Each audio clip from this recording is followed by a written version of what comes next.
There's a couple of things that we're going to go over that typically don't get discussed when prepping your drift car. So we're going to go over just some regular maintenance things that you're definitely going to want to check out. So I've got some help from my brother today. What's going on? And he's going to be helping out. He has a BMW of his own, and so he definitely knows more than I do. So it's a good thing that he's here to help out. All right, so the first thing we picked up were some Mishimoto upper and lower radiator hoses. So we're actually going to go ahead and replace the radiator hoses. Even if they don't look bad, you're definitely going to want to replace these because the last thing you want is things to break at the track. Next thing are going to be belts. So we're going to go ahead and be replacing the belts. And then we also have some of the pulleys for the belts. So we're going to replace those too. All right, so here's the other belt drive. So we have 3 separate belt drives. Oh, sorry, this is actually the belt tensioner. Then we also have an oil pan gasket. And then here's the oil pump nut that we're going to be replacing with a safety wire. So the oil pump nut will start to become loose if you're definitely revving the heck out of the engine, which we will be doing. We forgot one more part that we purchased. So this is actually a thermostat housing with a thermostat that'll actually open up at a lower temp than the stock one opens up. And we picked this up from Mishimoto as well. All right, so we're going to go through and start replacing the radiator hoses, and then we're going to get the fan shroud out of the way as well in order to get into where the pulleys are. And we're probably not going to do the oil pan just yet. That'll probably be a part 2. But we got a couple of other items in store for you for the drifter in this video, so stay tuned.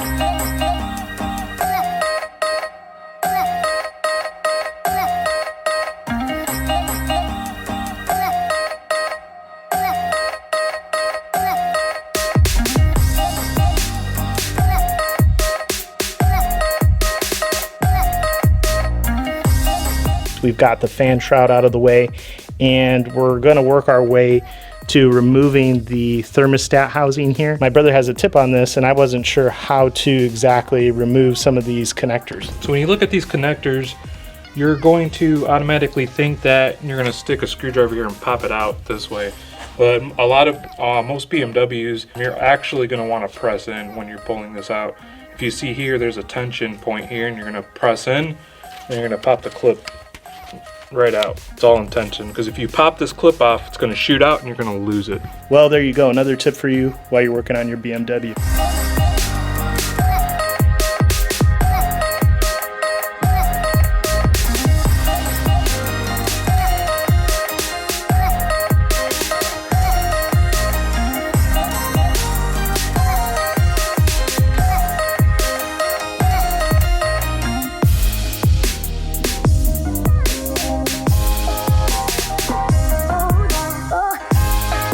Finally got it out. What was the secret? Putting a screwdriver a little bit here and then here, and just wiggle it left and right at the fine point tip, and then it starts finally wiggling and wiggling.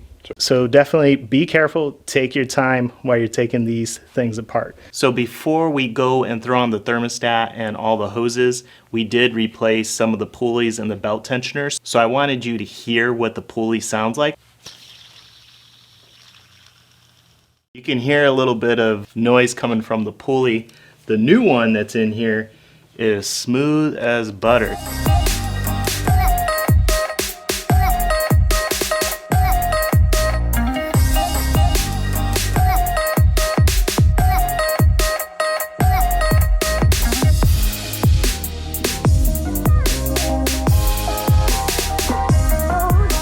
So just another tip, when you go and you put on the second belt, which is the accessory belt, the tensioner actually has a pin in it where it positions the tensioner to have enough slack to put the belt over. And then what you're going to do is you're going to pull that pin out. So if you're trying to tighten and loosen, you're not going to be able to go anywhere with that tensioner because that particular pin is in place.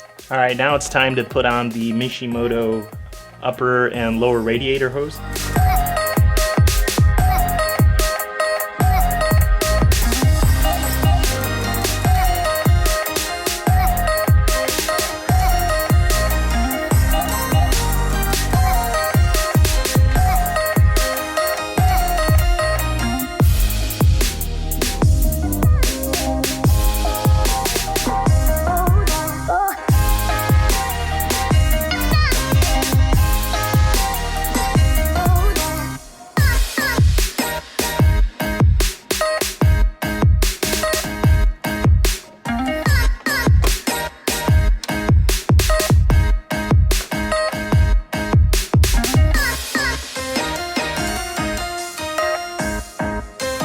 Okay, so I put everything together and I thought everything was good, and I started to see coolant leakage from underneath here, and I was like, what gives?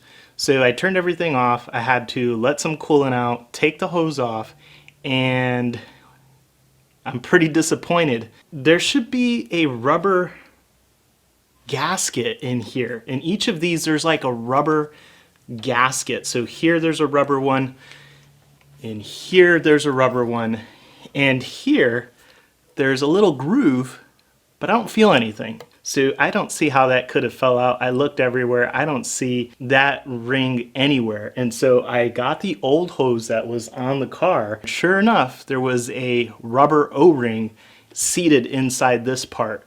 So I'm gonna have to give Mishimoto a call. I'm hoping that they go ahead and send me out a new one with no problems, but this sucks because now I have to go through the whole process again of adding coolant, bleeding it again, and then hopefully I can get a replacement part. All right, so we're finally ready to install the racing seats. So this is another recommendation that I would make for a beginner drifter.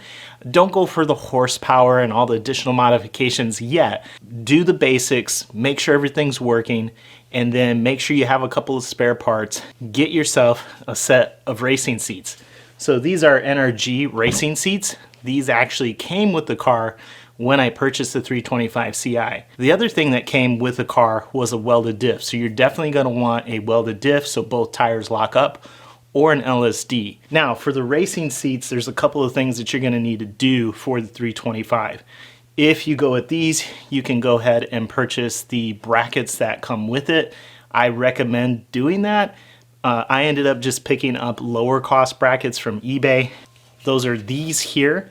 And what I realize is that there's lots of additional modifications you're gonna have to make. One of the bolts will not fit through the space here. So I'm actually gonna have to cut a notch here in order to be able to get the factory bolt to fit. So we're gonna go ahead and remove the factory seats. We'll dry run fit everything. And hopefully once we get the seats installed, we'll be making our way to the track soon.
All right, so we finally got the seat installed, and I say seat because I only have the passenger seat installed. I don't have the driver's seat installed yet. So what I found out is that with these brackets, it's gonna be very difficult to position the seat the way I'm gonna need it for the driver's side. So putting this one together, what I realized, I didn't have a whole lot of options for pushing the seat forward or mounting it a little bit backwards. So I did have to drill a couple of extra holes in the bracket for the passenger side just to have the seat back a little bit, just in case I'm riding with anybody that's much taller than myself. But what we're probably gonna do is look for a different type of bracket, maybe something that's adjustable. We also installed a fire extinguisher. So I put a fire extinguisher at the bottom of the seat here. I actually ordered a bracket on Amazon. It worked out pretty well. The bracket's pretty sturdy, and I just picked up a fire extinguisher at my local auto parts store. But what I'll do is I'll put all the links in the description of the video so you can find all of the parts that we've used pretty easy. And there's gonna be one last thing that you're probably gonna need when you go to your local track for your drift event, and that's a helmet. So I have a helmet here. The track that we're going to does require a helmet. You're gonna wanna check your tracks. Some require just DOT helmets, other require SNELL or SNELL, and there's this particular year that goes along with that. So you're going to want to make sure you've got everything in place, which is why we have that fire extinguisher down there. So with that, let's see if this thing can drift.